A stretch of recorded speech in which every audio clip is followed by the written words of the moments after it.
오늘 3절 말씀 보니까 누구의 이름이 찬양을 받으셔야 할 이름이라고 말씀했는고 하니 여호와의 이름이 찬양을 받으셔야 할 이름이라고 말씀하고 있습니다.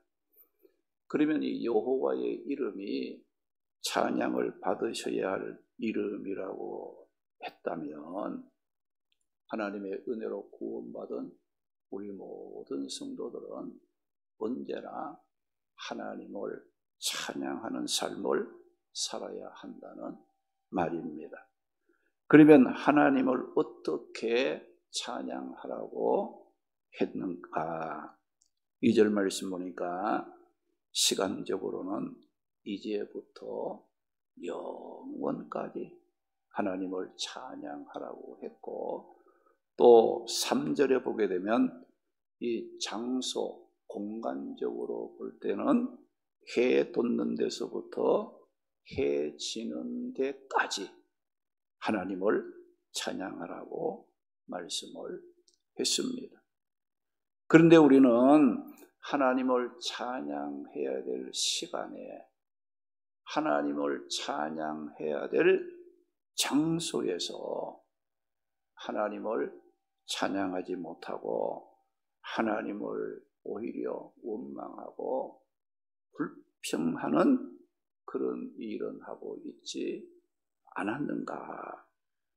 그리고 시편 150편 6절을 보니까 호흡이 있는 자마다 여호와를 찬양하라고 말씀하심으로써 우리가 숨을 쉬고 있는 동안, 살아있는 동안에는 기쁨으로, 감사함으로 하나님을 찬양하는 일을 해야 한다는 겁니다. 우리가 이 찬양이라는 이 말은 밝게 비추다, 자랑하다, 한호하다는 뜻으로 어떤 대상에 뛰어난 인격이나 또 위대한 행동에 대하여 마음 깊은 곳으로부터 감사하며 찬양하는 것을 말합니다. 우리가 하나님의 뛰어난 인격과 또 하나님이 행하신 그 위대하신 사역에 대해서 찬양한다는 것은 그 찬양하는 그 사람이 어떤 삶을 살고 있는가를 증명해 주는 것이 된다는 거예요. 우리가 하나님을 찬양한다는 것은 하나님 외에는 다른 신을 섬기지 않고 하나님을 창조주와 구주로 믿고 살겠다는 신앙 고백이 담겨 있다는 거예요. 또 우리가 하나님을 찬양한다는 것은 내 삶의 주인은 하나님이시오, 내 삶을 온전히 그 하나님께 맡기고 하나님만 믿고 의지하며 살겠다는 믿음의 표현이 이 찬양 속에 담겨져 있습니다. 그래서 우리가 이 하나님을 찬양하는 그 사람은 그냥 찬양하는 것만이 아니고 그 찬양하는 그 사람이 어떤 삶을 사는가, 하나님과의 어떤 관계를 맺고 있는가를 확인, 증명해 주는 그런 일들이 된다는 거예요. 우리가 하나님을 찬양하고 하나님께 예배를 드리는 것은 피조물인 인간이 창조주요 구주이신 하나님 앞에서 인간이 드릴 의무요, 인간에게 최고의 특권이 된다는 거예요. 그러므로 우리 성도들은 찬양을 통해 자신이 하나님의 은혜로 구원받은 하나님의 백성이요, 내가 하나님의 자녀됨을 증명해 보이고 자랑하는 삶을 살아갈 수 있도록 힘써야 합니다. 오늘 읽은 이 본문의 말씀은 하나님께서는 모든 민족과 피조물로부터 영원토록 찬송과 영광을 받으셔야 할 분이심을 알고 그 하나님을 찬송하라는 말씀의 내용입니다. 그런데 우리의 삶은 어떠합니까? 하나님께 감사하고 찬송해야 할 소중한 시간들을 무엇을 먹을까, 무엇을 입을까, 마실까 하는 육신적인 일에 빼앗기고 염려 속에 시간을 보내고 있지 않습니까? 오늘 이 말씀을 통해서 내 삶을 하나님 찬양하는 생활로 바꾸어 가므로 날마다 찬양을 통해 하나님의 능력을 경험하며 살아가는 자 되어야 하겠습니다. 그러면 우리의 삶이 하나님을 찬양하는 삶이 되기 위해서는 먼저 하나님이 어떤 분인가부터 알아야 한다는 거예요. 하나님을 알지 못하면 그 하나님을 믿을 수도 없고, 하나님을 알지 못하는 사람은 하나님을 찬송하는 그 삶을 살아갈 수가 없다는 거예요. 오늘 이 말씀해 보니까 찬송을 받으실 하나님은 어떤 분이라고 말씀을 합니까? 오늘 5절 6절에 보니까 여호와 우리 하나님과 같은 이가 누구리요? 높은 곳에 앉으셨으니 스스로 낮추사 천지를 살피시는 분이라고 하나님을 설명하고 있습니다. 우리가 하나님을 찬송하고 또 하나님이 우리의 찬양을 받으셔야 할 분명한 이유를 밝혀주고 있어요. 그 이유가 뭡니까? 여호와 우리 하나님과 같은 이가 누구리요? 우리 하나님과 같은 존재는 이 세상에 아무도 없다는 그런 말이죠. 하나님은 이 세상의 그 어떤 존재와도 비교가 되거나 견주어 볼 수 없을 만큼 하나님은 높으시고 하나님은 위대하시고 존귀하신 분이십니다. 이 세상에 존재하는 열왕들, 어떤 주권자라도 모두 다 하나님의 발 아래에 있는 존재들이고, 아무리 세상에서 높고 뛰어난 위대한 자라도 하나님과는 절대 비교될 수 없는 존재라는 겁니다. 시편 89편 6절에 보니까 무릇 누구를 위해서 무릇 구름 위에서 능히 여호와를 비교할 자가 누구며 신들 중에서 여호와와 같은 자가 누구냐고 말씀을 하시고, 시편 이사야 40장 25절 26절 보게 되면 거룩하신 이가 이르시되 그런즉 너희가 나를 누구에 비교하여 나를 그와 동등하게 하겠느냐? 너희는 눈을 들어 내가 이 모든 것을 창조하였나 보라.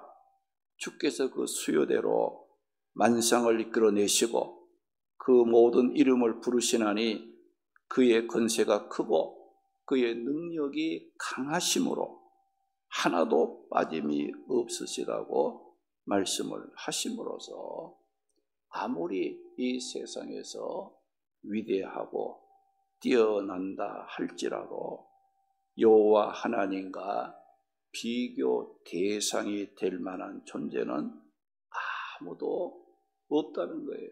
왜 그렇습니까?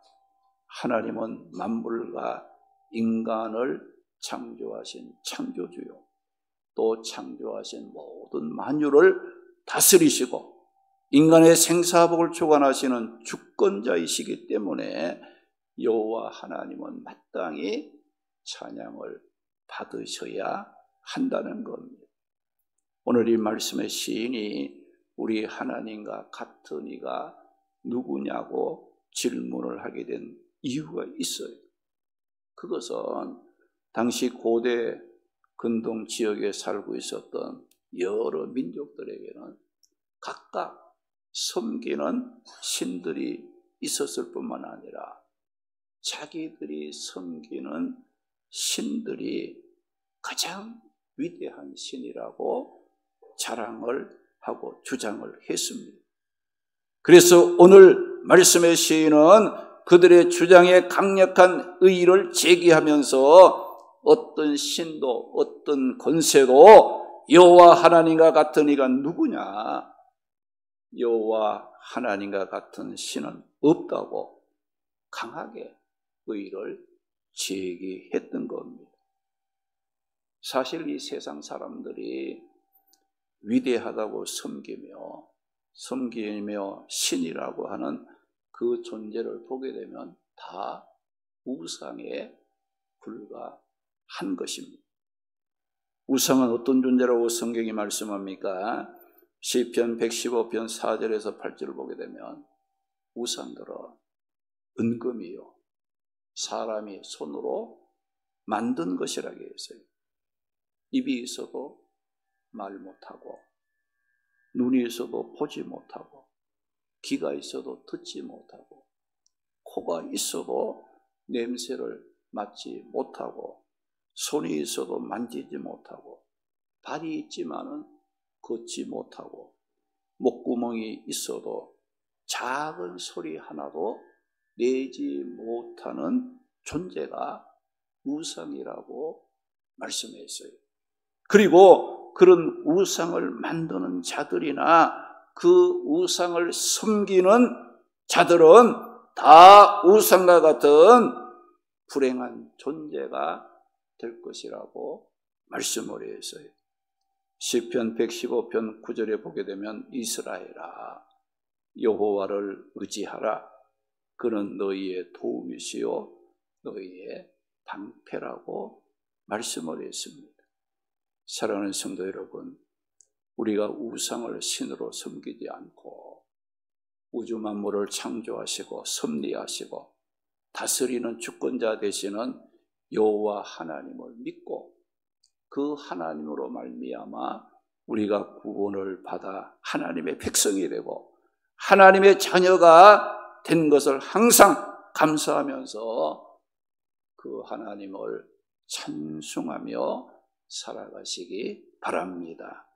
그리고 또 하나님은 어떤 분이시기에 찬양을 받으셔야 할 분이라고 말씀을 합니까? 4절 말씀 보니까 여호와는 모든 나라보다 높으시며 그의 영광은 하늘보다 높으시도다 라고 말을 했어요. 하나님은 이 세상에 그 어떤 왕이나 권세자와 비교할 수 없을 정도로 높으시고 위대하시고 존귀하신 분이시므로 하늘이 아무리 높다 해도 이 하나님의 영광보다 높을 수 없고 하늘의 하늘이라도 이런 하나님을 용납할 수 없을 정도로 하나님은 존귀하신 분이다는 것을 말씀했습니다.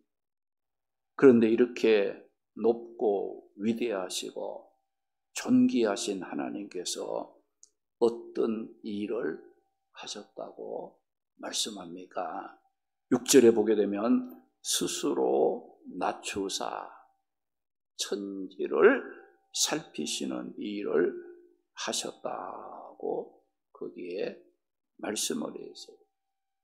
우리가 왕들이나 어떤 권세자들 어떤 그 힘이 있고 능력을 가지면 교만하고 자기 자랑하고 또 군림하려고 하고 대접을 받으려고 하는 그런 일을 힘쓰는데 하나님은 높으시고 위대하시고 존귀하시고 이 땅에 어떤 권세자나 왕보다가 비교할 수 없는 이렇게 위대하시고 높으신 창조주 구주 되시는 주권자이신 하나님이시지만은 이 하나님은 어떤 일을 하셨다 하겠습니까? 스스로 낮추사 천지를 살피시는 일을 하셨다고 그 말씀을 했어요.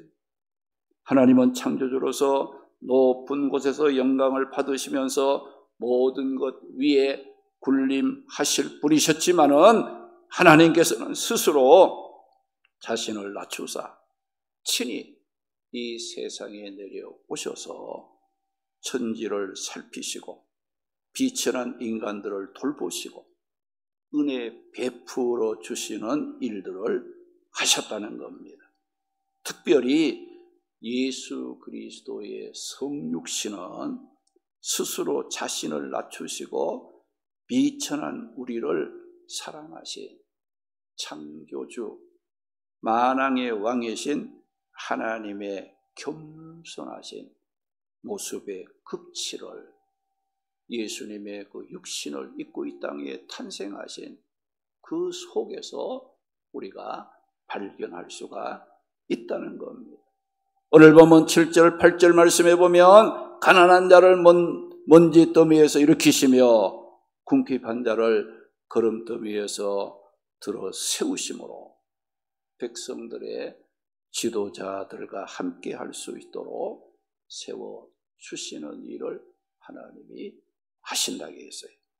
하나님은 낮고 비천한 자를 돌보십니다. 보호하십니다. 그리고 비천한 자리에서 일으켜 세워 존귀하도록 만들어 주시는 일을 하나님이 하신다고 했어요. 그러므로 우리는 하나님을 찬양하는 일에 힘을 쏟아야 합니다. 왜 그렇습니까? 하나님은 미천한 자를 어떻게 한다고요? 존귀한 자로. 하나님은 높으신 분이지만 자기를 낮추시고 이 땅에 오셔서 천지를 살피신다고 했어요. 미천한 우리를 돌보시고 또 미천한 자리에서 일으켜 세우셔서 모든 지도자들과 함께 할 수 있도록 높여주시는, 존귀하게 만들어주시는 하나님이시라고 했어요. 그래서 우리가 하나님을 찬송하는 것은 어떤 결과를 가져오느냐? 우리가 찬송하는 것만큼 내 자신이 존귀한 자가 된다는 것을 여러분들이 기억해야 된다. 찬송하지 아니하면 어떻게 돼요? 우리는 자꾸 미천한 자리로 빠져들어가지 마. 우리가 하나님을 찬양하고 하나님을 높이고 하나님과 함께하고 하나님의 영광을 드러내고 이런 일을 하면 할수록 어때요? 내 자신이 존귀한 자리에 세워지는 놀라운 역사가 하나님께서 하신다는 것을 말씀하고 있는 겁니다. 그래서 우리가 이 찬양을 해야 되는데 사람들은 어렵고 힘들게 되면 하나님을 찬양하는 힘을 잃어버릴 때가 많습니다. 그런데 우리가 하나님을 찬양하는 것은 현재 내 눈앞에 일어난 일만 보고 찬양하는 것이 아니에요. 지금 내가 비천한 그런 자리에 있지만 내가 찬양할 때에 하나님께서 우리를 돌보시고 보호하심으로 영광스럽고 존귀한 축복의 자리에 세워주실 그 능력의 하나님을 믿는 믿음을 갖고 하나님을 찬양한다는 겁니다. 우리가 기도할 때도 낙심하지 않고 기도하는 자들의 기도를 하나님께서 어떻게 합니까? 응답해 주신다고 했어요. 우리가 하나님을 찬양할 때도 어려운 가운데서도 낙심하지 않고 하나님을 찬양할 줄 아는 자들을 하나님께서는 미천한 자리에서 일으켜 존귀한 자로 세워 주십니다. 하나님을 믿음으로 찬양하는 자들은 반드시 하나님께서 존귀한 자로 세워지는 축복을 받게 됩니다. 여호와 하나님을 믿음으로 찬양하는 그 찬양은 어려운 환경과 힘든 문제들을 이기고 해결하는 길을 열어주는 능력이 나타나는 겁니다. 우리가 사도행전 16장 25절 26절 말씀 보게 되면 우리가 바울과 실라가 이제 복음을 전하다가 붙잡혀 매를 맞고 옥에 갇혔어요. 얼마나 힘들고 고통스러웠겠어요. 그런데 밤중에 바울과 실라가 하나님께 기도하고 찬양을 했을 때 메인 모든 것이 풀어졌다. 닫혔던 문들이 열렸다. 놀라운 기적이 이 찬송을 했던 바울과 실라에게 일어난 것을 성경이 말씀하고 있습니다. 또 역대하 20장 22절 23절 말씀 보게 되면 이 모압과 암몬의 침략을 받은 유다 여호사밧 왕이 여호와 하나님을 찬송했을 때 하나님께서 준비한 복병들이 일어나서 적들을 물리침으로 여호사밧의 군대가 대승을 거두는 놀라운 역사가 찬송 속에 일어났다고 말씀을 했어요. 사랑하는 성도 여러분, 찬양은 능력입니다. 하나님을 찬양하는 그 찬양이 있는 그곳에는 하나님의 돌보심과 하나님의 일으켜 세우시는 축복의 역사가 나타나는 겁니다. 여러분, 우리가 찬송은 뭐예요? 곡조 있는 기도라고 또 우리가 말하기도 하잖아요. 또 우리가 찬송 가사들이 뭐예요? 다 하나님의 그 말씀에 근거된 그런 내용들이거든요. 그러니까 우리가 이 찬송을 하게 되면 하나님을 만나게 돼요. 하나님의 능력을 덧입게 되는 거예요. 하나님이 원하신 뜻을 이루어갈 수 있는 능력과 또 우리 앞에 당면한 모든 문제와 그런 해결을 할 수 있는 길이 열려지고 우리의 모든 닫혔던 거 열 수 있게 되고 또 모든 매였던 것이 풀어질 수 있는 그런 놀라운 경험을 할 수가 있게 되는 겁니다. 이렇게 하나님을 찬양하는 자들에게 하나님의 능력의 역사가 일어났기 때문에 오늘 말씀의 시인은 뭐를 하라겠어요? 여호와를 찬양하라. 여호와를 찬양하라고 말씀을 했어요. 1절 보니까 여호와의 종들아 여호와를 찬양하라고 했고 2절 보니까 이제부터 영원까지 여호와의 이름을 찬양하라고 했고 3절에 보게 되면 해 돋는 데서부터 해 지는 데까지 여호와의 이름이 찬양을 받으셔야 한다고 말씀을 했습니다. 여러분, 나는 하나님을 얼마나 그동안 찬양했습니까? 한번 자기 자신을 돌아보시기 바랍니다.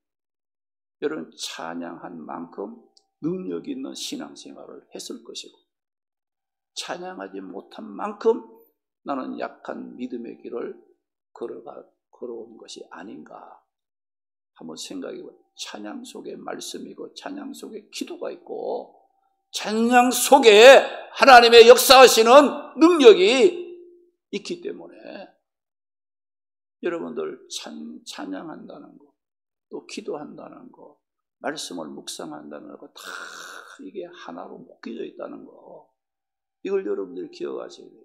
그래서 우리가 찬양하는 곳에는 반드시 하나님께서 그곳에 역사하시고 함께해 주시는 놀라운 역사를 경험하게 된다는 겁니다.